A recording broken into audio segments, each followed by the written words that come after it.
Selamat pagi Bapak Ibu Saudara yang dikasihi Tuhan Yesus.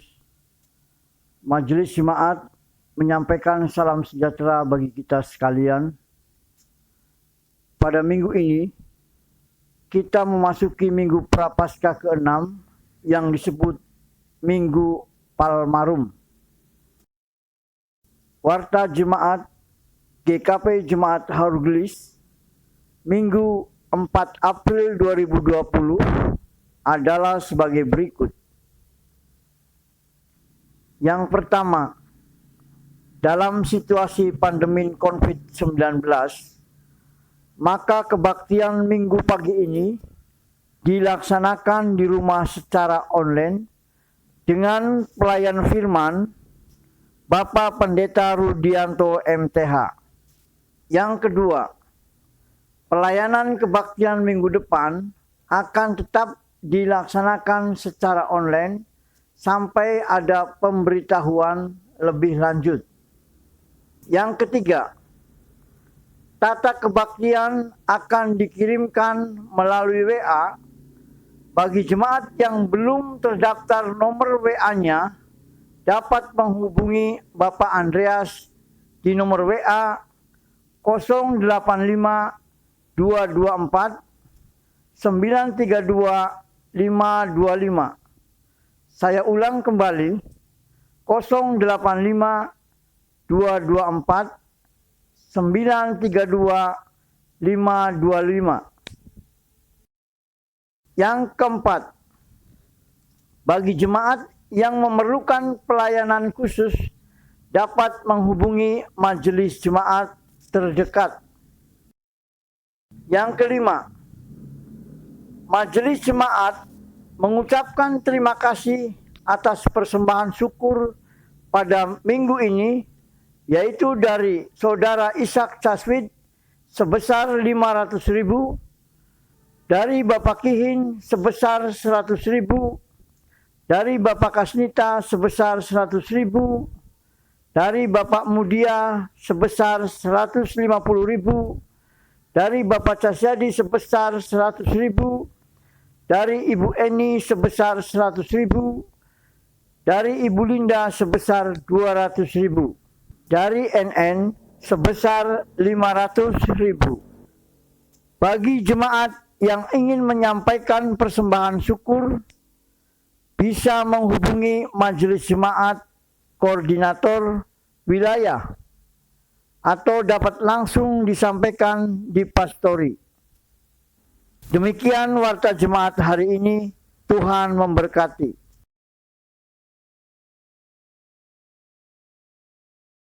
Jemaat yang dikasihi Tuhan, Tuhan adalah surya hidup kita dan di dalam hadirat-Nya kita mendapatkan ketenangan.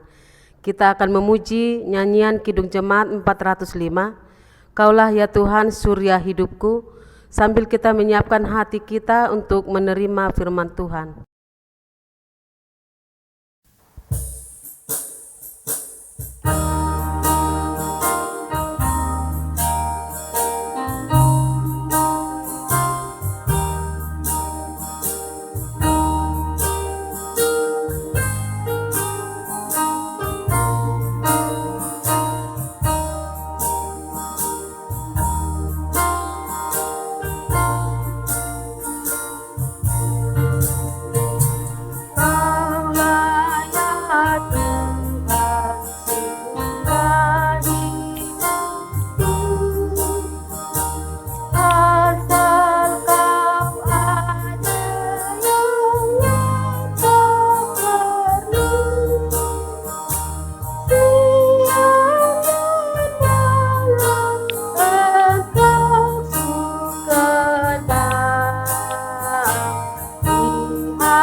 Mari kita berdoa. Ya Bapa, kami memohon hikmat-Mu dalam merenungkan firman-Mu. Karena itu biarlah Roh Kudus yang memberikan ajaran dan tuntunan bagi kami, sehingga firman-Mu dapat kami terima dalam hati kami dengan sukacita dan menghasilkan buah dalam kehidupan kami. Dalam nama Tuhan Yesus Kristus kami naikkan doa kami. Amin. Matius 21 ayat 1 sampai 11. Ketika Yesus dan murid-muridnya telah dekat Yerusalem dan tiba di Betfage yang terletak di Bukit Zaitun, Yesus menyuruh 2 orang muridnya dengan pesan, "Pergilah ke kampung yang di depanmu itu, dan di situ kamu akan segera menemukan seekor keledai betina tertambat dan anaknya ada dekatnya. Lepaskanlah keledai itu dan bawalah keduanya kepadaku. Dan jikalau ada orang menegur kamu, katakanlah, Tuhan memerlukannya. Ia akan segera mengembalikannya." Hal itu terjadi supaya genaplah firman yang disampaikan oleh Nabi. "Katakanlah kepada putri Sion, lihat rajamu datang kepadamu, ia lemah lembut dan mengendarai seekor keledai beban yang muda." Maka pergilah murid-murid itu dan berbuat seperti yang ditugaskan Yesus kepada mereka. Mereka membawa keledai betina itu bersama anaknya, lalu mengalasinya dengan pakaian mereka, dan Yesus pun naik ke atasnya. Orang banyak yang sangat besar jumlahnya menghamparkan pakaiannya di jalan. Ada pula yang memotong ranting-ranting dari pohon-pohon dan menyebarkannya di jalan. Dan orang banyak yang berjalan di depan Yesus dan yang mengikutinya dari belakang berseru katanya, "Hosana bagi anak Daud, diberkatilah dia yang datang dalam nama Tuhan, Hosana di tempat yang maha tinggi." Dan ketika ia masuk ke Yerusalem, gemparlah seluruh kota itu, dan orang berkata, "Siapakah orang ini?" Dan orang banyak itu menyahut, "Inilah Nabi Yesus dari Nazaret di Galilea." Yang berbahagia adalah kita yang membaca dan merenungkan firman Tuhan dan berjalan dalam tuntunannya. Hosiana.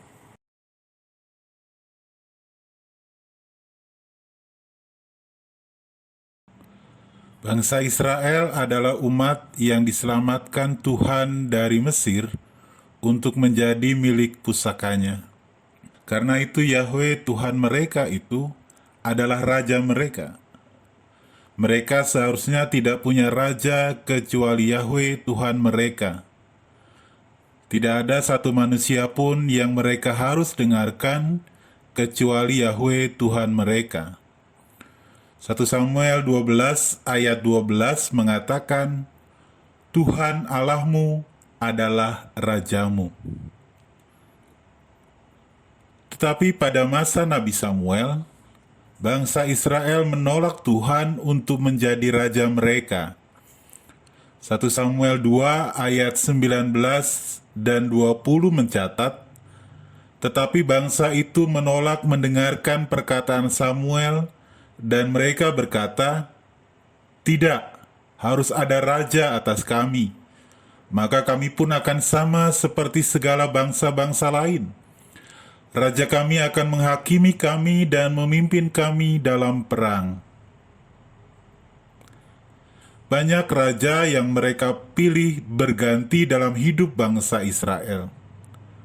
Tetapi semakin lama para raja itu justru membuat mereka semakin menjauh dari Tuhan. Sampai pada akhirnya kerajaan mereka hancur dan bangsa Israel tercerai-berai di tanah pembuangan. Meskipun demikian, Nabi Zakaria mengingatkan mereka bahwa Raja Mesias akan datang kepada mereka kembali. Raja mereka yang sejati, Yahweh, Tuhan mereka, akan datang karena Dia mengingat mereka umat yang dikasihinya. Nabi Zakaria menubuatkan dalam Zakaria 9 ayat 9, "Bersorak-soraklah dengan nyaring, hai putri Sion, bersorak-sorailah, hai putri Yerusalem. Lihat, rajamu datang kepadamu, ia adil dan jaya, ia lemah lembut dan mengendarai seekor keledai beban yang muda." Yahweh Tuhan mereka akan datang dan menyelamatkan mereka sebagai Raja mereka. Dan Ia akan datang dengan kelembutan dan bukan kekerasan. Ia akan disambut dengan daun palem yang dilambaikan dan bukan tombak yang diangkat. Ketika akan memasuki minggu penderitaannya, Yesus mengingatkan para putri Sion, yaitu para penduduk Yerusalem, bahwa Dia, Yesus, adalah Yahweh yang datang sendiri dan menyelamatkan mereka. Karena itu Yesus mempersiapkan segala sesuatu agar para penduduk Yerusalem ingat akan nubuat Nabi Zakaria tentang Yahweh, Tuhan mereka, yang akan menyelamatkan mereka. Karena itu Yesus menyiapkan keledainya. Saya akan bacakan kembali bacaan kita hari ini dari ayat 1 sampai ayat yang ke-5. Ketika Yesus dan murid-muridnya telah dekat Yerusalem dan tiba di Betfage yang terletak di Bukit Zaitun, Yesus menyuruh 2 orang muridnya dengan pesan, "Pergilah ke kampung yang di depanmu itu, dan di situ kamu akan segera menemukan seekor keledai betina tertambat, dan anaknya ada di dekatnya. Lepaskanlah keledai itu dan bawalah keduanya kepadaku. Dan jikalau ada orang menegur kamu, katakanlah, Tuhan memerlukannya, ia akan segera mengembalikannya." Hal itu terjadi supaya genaplah firman yang disampaikan oleh Nabi. "Katakanlah kepada putri Sion, lihat, rajamu datang kepadamu. Ia lemah lembut dan mengendarai seekor keledai beban yang muda." Yahweh, Tuhan atas semesta alam, akan menyelamatkan bukan hanya bangsa Israel tetapi seluruh dunia. Dan Dia akan melakukannya dengan kelemah lembutan dan ketaatan untuk menanggung penderitaan. Ketika Yesus harus menderita, Dia menerima itu sebagai jalan yang memang harus ditempuhnya. Filipi 2 ayat yang ke-6 sampai yang ke-8. Kristus Yesus yang walaupun dalam rupa Allah, tidak menganggap kesetaraan dengan Allah itu sebagai milik yang harus dipertahankan, melainkan telah mengosongkan dirinya sendiri dan mengambil rupa seorang hamba, dan menjadi sama dengan manusia. Dan dalam keadaannya sebagai manusia, Ia telah merendahkan dirinya dan taat sampai mati, bahkan sampai mati di kayu salib. Yesus dengan taat menanggung segala jalan penderitaan yang harus dijalaninya. Tetapi jalan kelembutan dan ketaatanlah yang membuktikan kemuliaan Yesus. Filipi 2 ayat yang ke-9 sampai yang ke-11, itulah sebabnya Allah sangat meninggikan Dia dan mengaruniakan kepadanya nama di atas segala nama, supaya dalam nama Yesus bertekuk lutut segala yang ada di langit, dan yang ada di atas bumi, dan yang ada di bawah bumi, dan segala lidah mengaku Yesus Kristus adalah Tuhan, bagi kemuliaan Allah Bapa. Apakah itu jalan kelembutan dan ketaatan? Jalan kelembutan dan ketaatan berarti tidak menjadi marah pada situasi buruk yang menimpa. Tidak melampiaskan kekesalan dan kemarahan pada orang di sekitar karena situasi yang tidak diharapkan. Hati kita tidak diajak mengikuti situasi di sekitar, tetapi kita taruh pada 2 hal. Yang pertama, keyakinan akan kasih Tuhan pada kita, bahwa situasi yang buruk tidak membuktikan bahwa kasih Tuhan hilang dari hidup kita, tetapi situasi yang buruk dapat dipakai Tuhan untuk membuat kita mencari Dia, dan siapa tahu menemukan Tuhan. Yang kedua, keyakinan pada karya pemulihan Tuhan. Tuhan tidak pernah merancangkan sesuatu yang buruk bagi dunia ini. Tetapi dosa membuat dunia ini berjalan ke arah kehancuran dan kematian. Walaupun demikian, Tuhan tidak akan tinggal diam melihat dunia ini hancur oleh karena segala penyakit dan wabah, dan Dia akan memulihkan kembali dunia ini.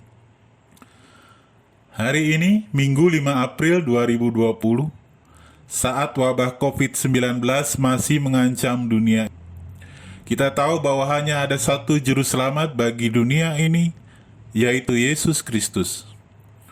Yesus sendiri yang akan menyelamatkan dunia ini dari segala kehancuran. Dia akan memberikan kecerdasan pada manusia, sehingga kita akan menemukan obat untuk penyakit ini. Dia akan menuntun hati kita sehingga kita taat pada tata cara pencegahan penularan penyakit ini. Dan Dia juga akan memulihkan dunia ini dari ancaman kehancuran.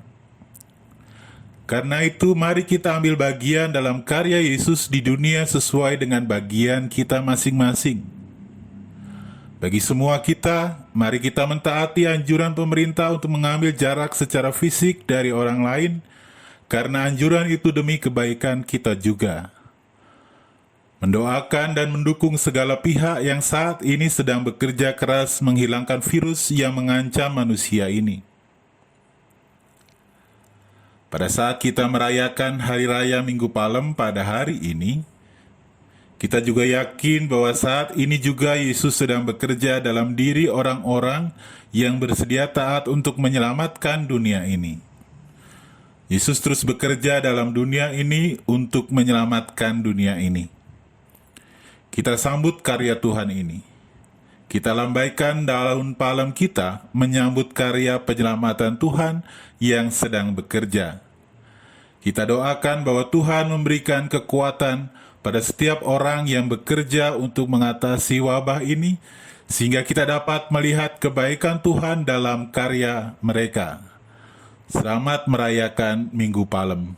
Tuhan memberkati kita semua. Amin. Mari kita berdoa. Ya Bapa, kami mengucap syukur atas firman-Mu yang kami dengar. Biarlah kiranya firman-Mu itu sendiri yang terus menuntun kami dalam menjalani hidup kami. Kami berdoa untuk gereja kami GKP Haur Gelis. Kiranya kami akan semakin melihat karya-Mu dalam kehidupan persekutuan kami. Engkau sertai dan berkati seluruh jemaat-Mu satu persatu dengan kasih karunia-Mu, sehingga kami akan terus bersyukur padamu atas kebaikan-Mu. Sertailah juga para pemimpin bangsa kami dalam karya dan tugas mereka bagi bangsa kami ini dalam tuntunan hikmat-Mu. Dalam nama Tuhan Yesus Kristus kami naikkan doa kami ini. Amin.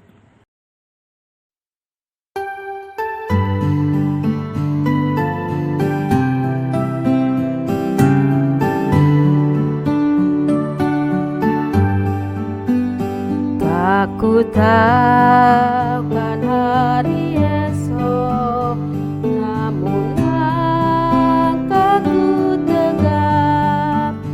Bukan surya ku harapkan, karena surya kan lenyap.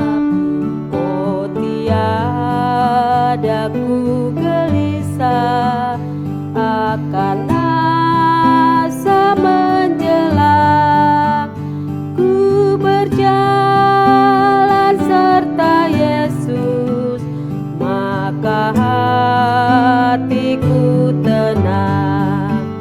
Banyak hal tak ku pahami dalam masa menjelang, tapi terang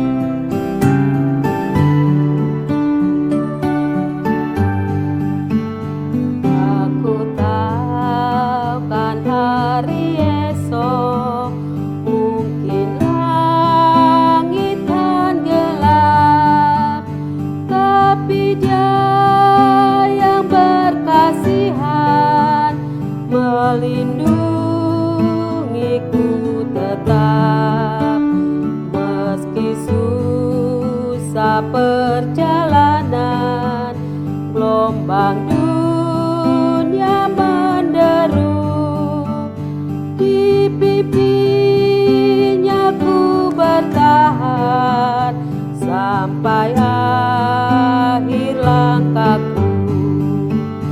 Banyak hal tak ku pahami dalam masa menjelang, tapi terang bagiku ini tangan Tuhan yang pegang. Banyak hal tak ku pahami dalam masa menjelang, tapi terang bagiku ini tangan Tuhan yang pegang. Tapi terang bagiku ini tangan Tuhan yang pegang.